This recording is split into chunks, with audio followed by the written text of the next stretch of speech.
주님의 높고 위대하심을 내 영혼이 찬양하네. 주님의 높고 위대하심을 내 영혼이 찬양하네. 숲속이나 푸르른 깊은 산에 지저귀는 저 새소리들과 고요하게 흐르는 시냇물은 주님의 솜씨 노래하도다. 주님의 높고 위대하심을 내 영혼이 찬양하네. 주님의 높고 위대하심을 내 영혼이 찬양하네. 주 하나님 독생자 아낌없이 우리를 위해 땅에 보내어 십자가에 피 흘려 죽게 하사 내 모든 죄를 구속하셨네. 주님의 높고 위대하심을 내 영혼이 찬양하네. 주님의 높고 위대하심을 내 영혼이 찬양하네. 내 주 예수 세상에 다시 올 때 저 천국으로 날 인도하리. 나 겸손히 엎드려 경배하며 영원히 주를 찬양하리라. 주님의 높고 위대하심을 내 영혼이 찬양하네. 주님의 높고 위대하심을 내 영혼이 찬양하네.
성도 여러분 안녕하십니까? 성경에는 많은 언약들이 나오는데 오늘 이 시간에는 소금 언약에 대해 살펴보겠습니다. 성경에는 소금 언약이라는 표현이 민수기 18장 19절과 역대하 13장 5절에 두 번 나옵니다. 그런데 이 시간에 함께 살펴볼 말씀은 레위기 2장 13절에 나오는 언약의 소금입니다. 다 같이 레위기 2장 13절의 말씀을 읽겠습니다. 내 모든 소재물에 소금을 치라. 내 하나님의 언약의 소금을 내 소재에 빼지 못하리니 내 모든 예물에 소금을 드릴지니라. 저는 이 말씀에 나타난 이 소재물에 언약의 소금을 뿌리라는 의미를 함께 살펴보고자 합니다.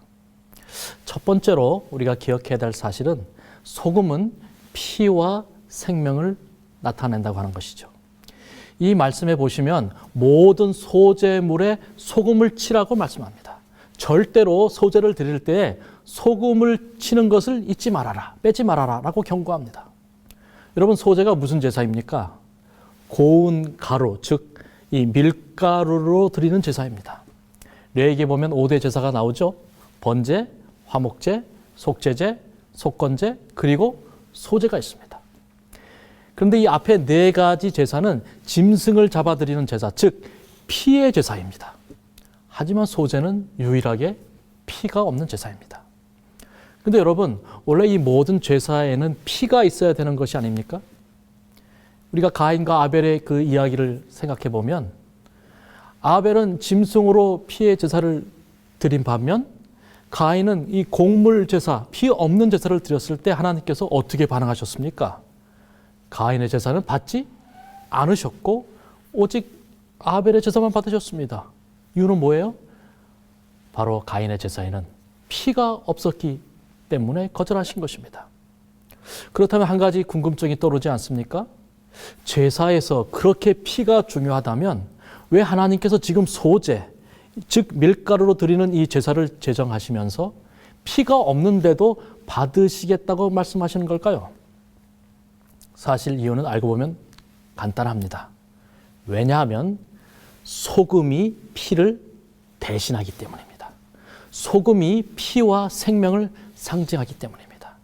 따라서 소제에 이 소금을 뿌리면, 소금을 치면 피 있는 제사나 다름없다는 것입니다.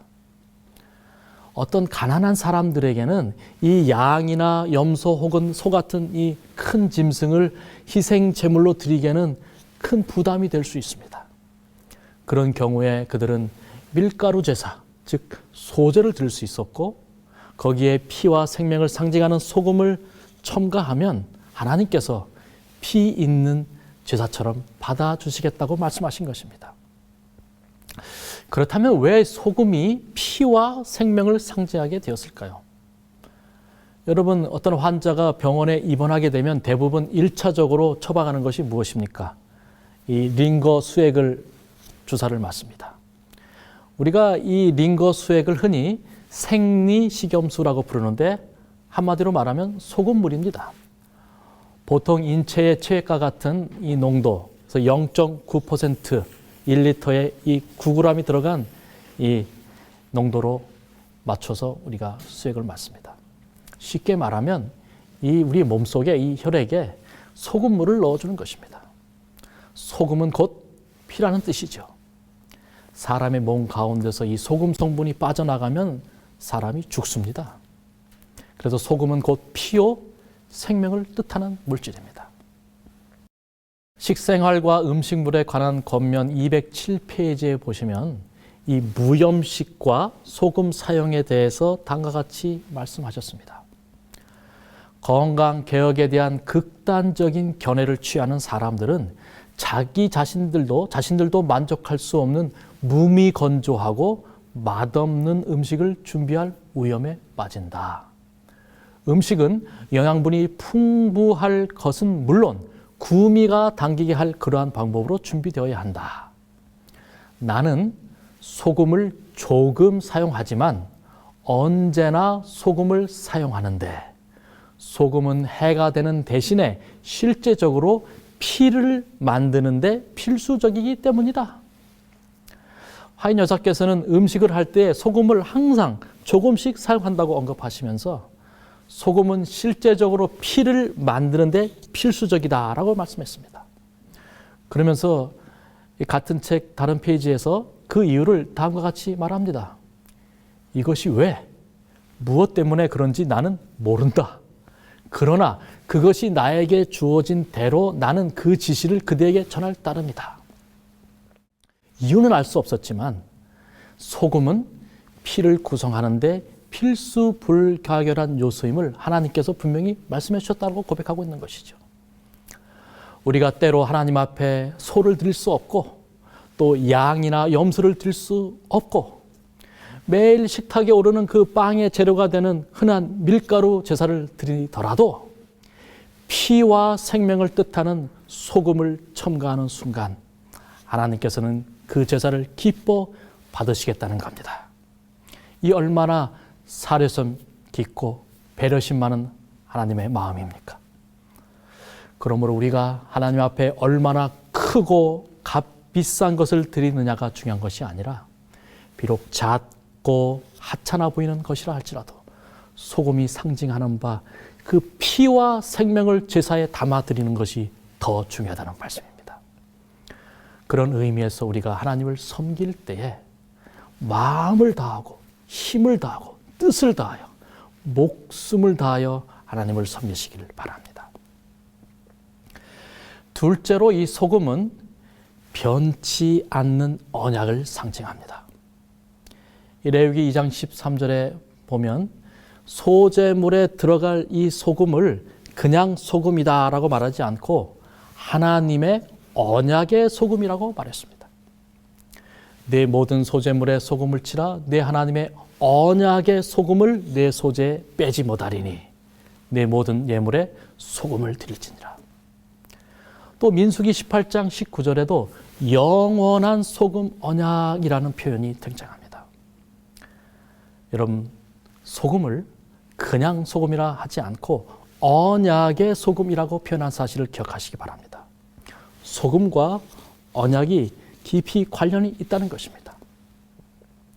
오늘날 우리가 계약을 체결할 때 우리는 도장을 찍거나 또 서명을 하는 것과 같은 취지로 이 고대 중근동 지역에서 살던 사람들은 이 언약을 체결할 때 어떤 계약을 할 때 소금을 손에 찍어서 입에다 넣고는 그 소금을 녹여 먹었습니다. 그것은 소금의 맛이 변하지 않는 것처럼 그 언약이 영원히 깨지지 않고 지속되고 변함이 없을 것이라는 상징이었습니다. 또한 이러한 전통은 유럽의 많은 나라들에서 지금도 결혼식 할 때에 이 신랑과 신부가 각자의 자루에 담긴 소금을 다른 자루에 담아서 완전히 이렇게 섞는 풍습이 있다고 합니다. 이는 두 사람의 삶이 하나의 삶으로 조화를 이룰 뿐 아니라 영원히 갈라서지 않을 것을, 영원히 변치 않을 것을 상징했습니다. 그런데 이 소금 언약과 관련해서 우리 재림교회 주석은 아주 흥미롭고 특이한 해설을 남겨주고 있습니다. 해체될 수 없는 언약, 결코 썩지 않는 언약, 곧 거룩한 친교의 결연, 그 자체가 하나의 방부제인 소금은 부패하지 않는 것을 나타내는 적절한 상징이다. 마치 두 사람이 빵과 소금을 함께 먹을 때처럼 하나의 결속력 있는 동맹의 상징이다. 여호와께 드려지는 제물에는 언제나 소금이 첨가되었다. 이 소금의 속성과 결부하여 소금 언약을 해체할 수 없는 언약, 결코 썩지 않는 언약이라고 밝혀줍니다. 그리고 이 말씀의 이 두 번째 문장, 이 중간 부분을 보시면 마치 두 사람이 빵과 소금을 함께 먹을 때처럼 하나의 결속력 있는 동맹의 상징이다라고 설명합니다. 여러분, 이게 무슨 뜻입니까? 우리가 이 소제를 드릴 때 거기에 소금을 첨가하는 것은 마치 두 사람이 빵과 소금을 함께 먹을 때에 하나의 이 결속력 있는 동맹, 즉 언약을 맺는 것을 상징한다는 것입니다. 제가 이 말씀을 읽고도 이 말씀의 의미를 오랫동안 잘 이해를 못했습니다. 그러다가 한 책을 읽고 그 의미를 분명히 깨닫게 되었습니다. 이 클레이 트럼블이라는 사람이 쓴 소금 언약, 우리말로는 번역이 안 됐고 영어로는 The Salt Covenant 이렇게 됐는데요. 제가 그것을 인터넷에서 이 PDF 파일을 찾아서 다운받아 읽을 수 있었습니다. 이 책에는 이 고대 중근동 지역에서 빵과 소금을 함께 먹음으로써 그것이 개인이든지 또는 부족들 사이든지 서로 간에 체결된 이 소금 언약의 여러 가지 실제적인 사례들을 제시하고 있습니다. 그 가운데 한 가지를 예를 들면 이제 아랍 왕자와 터키, 지금은 티르기라고 하죠. 이 사이, 이 고간 사이에 맺어진 소금 동맹에 관한 이야기가 이렇게 나오는데요. 이 두 사이에 이제 영토권에 대한 서로 조약이 체결된 다음에 즉시 식사가 준비됩니다. 그리고 그 식탁 위에는 소금 한 통과 또 접시에 놓인 빵 몇 조각이 놓여 있습니다. 이 음식이 먼저 이 터키, 티르기의 고관에게 제공되었는데 그는 이제 그 빵 한 조각을 취하고서 그것을 소금에 찍습니다. 그리고 두 손가락으로 소금이 묻은 빵을 짚고 왕자를 향해서 외친다는 것입니다. 샬라암, 평화라는 뜻인데요. 나는 당신의 친구요, 당신의 친구는 나의 친구요, 당신의 원수는 나의 원수입니다. 그런 다음에 이제 음식이 이 아랍 왕자와 장관들에게도 제공됩니다. 그들은 똑같은 방식으로 빵에 소금을 찍고 말합니다. 샬람, 평화라고 외치는 것이죠. 그래서 이 한 식탁에서 이 빵과 소금을 동시에 먹는 것은 두 사람 사이가 이제 하나로 결속되고 영원히 변치 않을 언약을 체결한 것과 같다는 것입니다. 여러분, 이러한 관습은 러시아와 동유럽 같은 나라에서 오늘날까지 여전히 전통으로 이어져 오고 있습니다. 여기 두 장의 사진이 있는데요. 첫째 사진은 2018년 러시아 월드컵 당시의 사진입니다. 월드컵 본선을 위해서 러시아에 입국한 영국 축구 국가대표 선수단의 이 선수촌 입촌 행사의 한 장면입니다. 이 특이한 것은 이 러시아 전통 복장을 입은 여성이 이 러시아 전통 빵을 전달하는 장면입니다. 이 사진을 자세히 보시면 빵의 중앙에 소금이 놓여 있습니다. 빵을 소금에 찍어 먹음으로써 그들은 이제 원수가 아니라 남남이 아니라 한 친구요 한 형제가 되었다는 뜻입니다.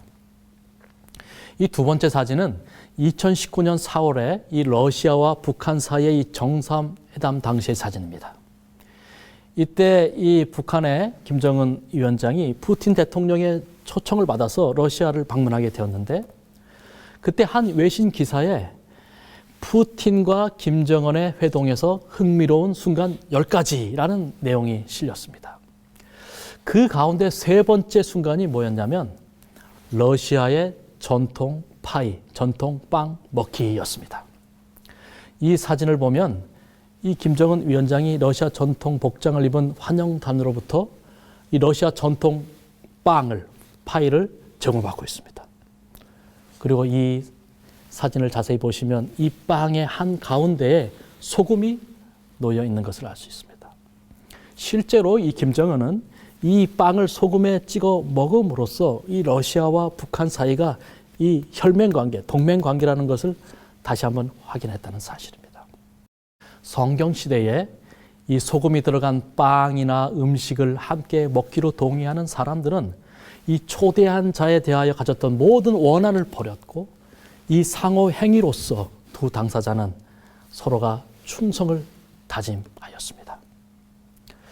그러므로 우리는 오늘 이 소재를 통해서 우리에게 주시는 분명한 하나님의 메시지를 깨달아야 되겠습니다.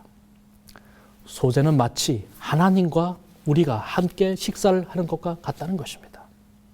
하나님께서는 소재를 통해서 우리와 하나님 사이의 모든 원한이 사라지고 언약의 동맹 관계가 확인되기를 원하신다는 것이죠. 그러기 위해서는 단 한 가지 조건이 충족되어야 합니다. 그 식탁에는 반드시 빵과 소금이 함께 있어야 하고 이 음식을 함께 먹어야 된다는 것입니다. 이것이 바로 내 모든 소재물에 소금을 치라.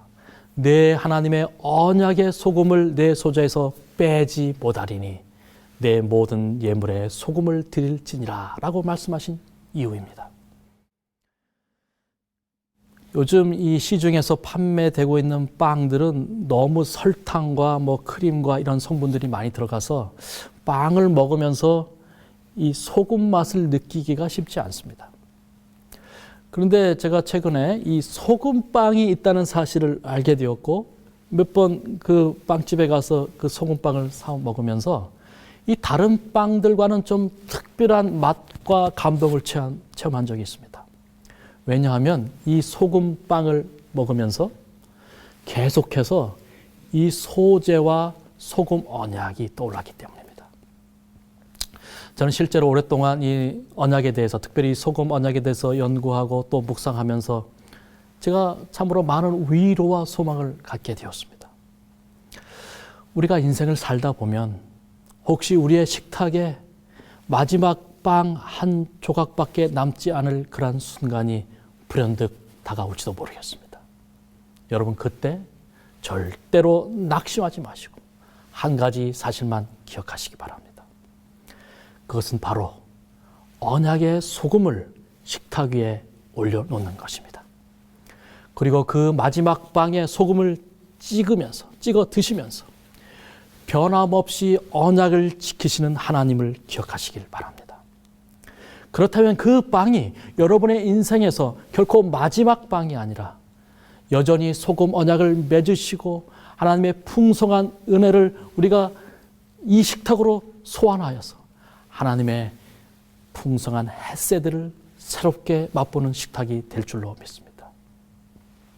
매일의 식탁에 오르는 그 소금이, 이 평범한 소금이 여러분들이 우리가 즐겨 드시는 이 밀가루 음식, 국수나 수제비나 빵 같은 것에 감이 될 때마다 언약의 소금을 떠올리시고 기억하시길 바랍니다.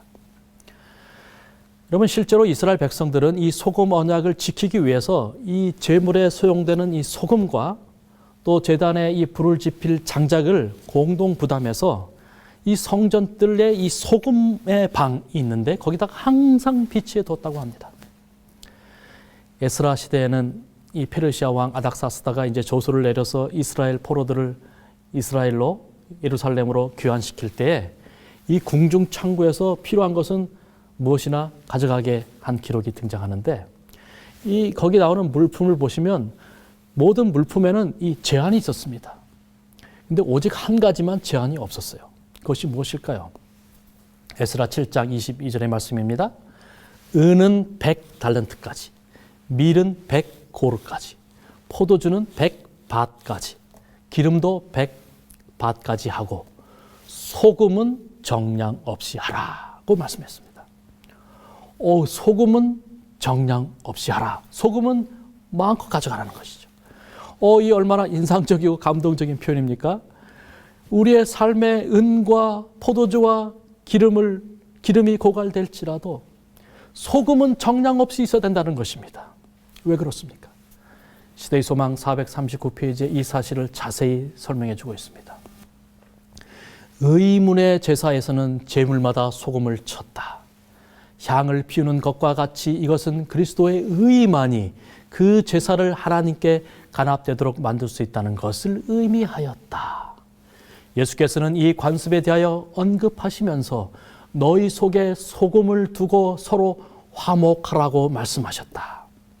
자신을 하나님이 기뻐하시는 거룩한 산제사로 드리고자 하는 자들은 다 구원하시는 소금인 우리 구주의 의를 받아야 한다. 그때에야 그들은 세상의 소금이 되어 소금이 방부의 역할을 하는 것처럼 사람들 중에서 죄악을 방지한다. 하나님께서 약속하신 이 소금 언약의 은혜가 여러분의 삶에 가득하기를 기원합니다. 오늘 배우신 이 소금 언약의 의미를 올바로 깨달으시고 예수님께서 말씀하신 것처럼 우리 성도들 사이에, 우리 가족들 사이에, 우리 이웃들 사이에 이 소금을 두고 화목하는 일이 있게 되길 간절히 바랍니다. 또한 구원의 참된 소금 되시는 예수님의 의가 우리의 믿음 생활 가운데 가득한 인생이 되시길 간절히 바랍니다. 그리고 이 소금 언약의 의미를 온전히 깨닫고 예수님께서 말씀하신 것처럼 우리 모두가 세상에 살아있는 소금들이 다 되시길 바라면서 오늘 저희 말씀을 마치겠습니다. 감사합니다.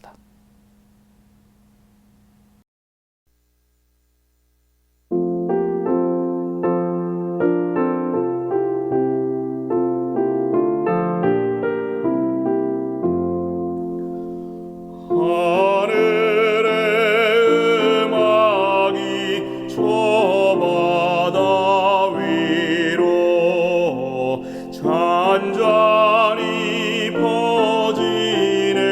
참 고운 가락 천사들이 은은히 노래하는 소리.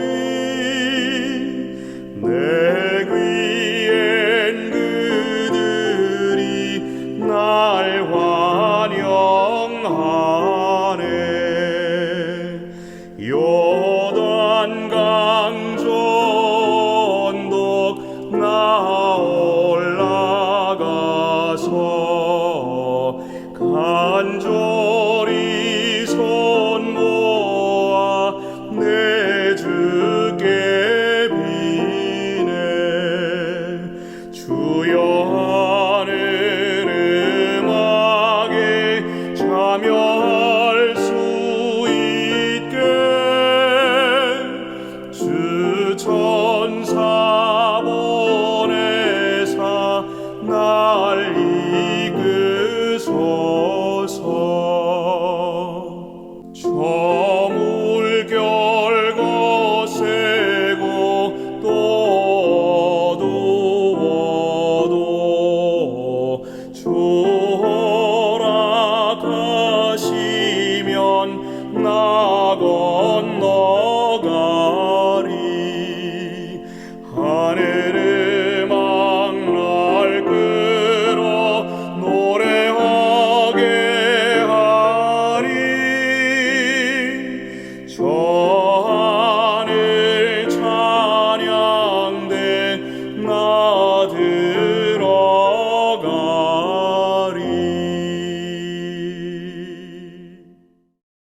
하늘에 계신 아버지, 저희들을 사랑하셔서 이 저녁에 주님의 전에 나와 예배할 수 있도록 은혜와 특권을 베풀어 주시니 감사합니다. 오늘 우리가 배운 바 소금 언약에 대해서 말씀을 살펴보았습니다. 우리와 언약을 맺으시되 영원히 변치 않을 언약을 맺으시고 소금처럼 우리에게 규정한 약속을 다시 한번 확인시켜 주시니 감사합니다. 이 언약을 기억하고 우리 남은 인생을 이 세상에 소금의 역할을 감당하는 예수 그리스도의 의를 날마다 우리의 삶 가운데서 실천하는 우리 모든 성도들 될 수 있도록 축복해 주시옵소서. 예수님의 이름으로 간절히 기도드리옵나이다. 아멘.